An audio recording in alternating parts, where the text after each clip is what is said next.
The Catholic Diocese of Kano has organized a workshop on the protection of minors and vulnerable groups in the diocese.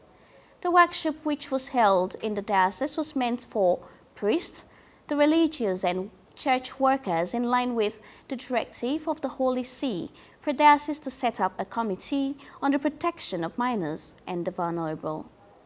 The report. It was a gathering of priests, religious, and the lay faithful of Kano Diocese.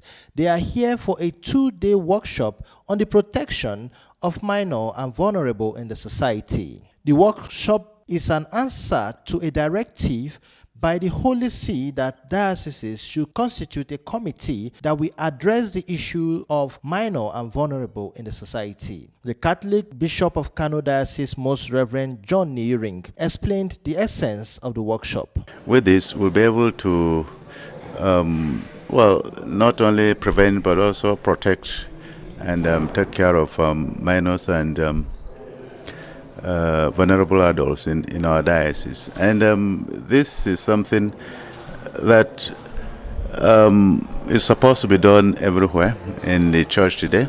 We have received clear directives from the Vatican on what we must do in order to stop the abuse of children and vulnerable adults.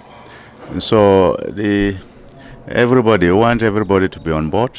The workshop organizer, Reverend Father Jude Ossai, in his remarks stated that the workshop was meant to equip priests and church workers with the information on the protection of minor and vulnerable. It will have a lot of impact, first of all, on the level of knowledge. The priests and the sisters will get to understand exactly what is expected of them as shepherds, as pastors. So the main impact is the knowledge that will be given to them. The second impact is that it will give them some sense of confidence too, that all these issues of abuse of minors is not just a death sentence, but it's just a way of, we being more cautious in what we do.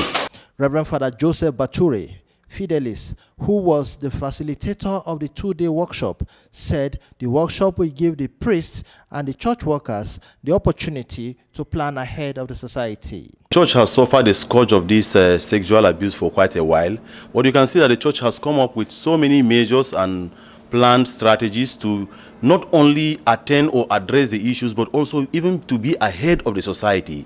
I want to tell you, at a universal level, but also at the local level, the church has done so much now, given the past 1 year or 2 years, to attend to the issue of safeguarding and protection of minors and vulnerable adults. Some of the participants at the workshop narrated their experiences and what they have learned from the workshop. There are certain things that are new that we need to know, and of course I'm very happy that these things have been made available in new informations on the protection of children and vulnerable adults in our institutions, parishes, and places of learning.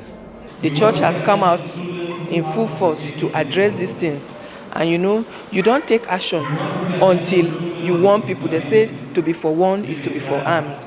So that is the essence of part of this seminar we are having today. Yesterday we had it for teachers, or all those involved in pastoral teaching in the church.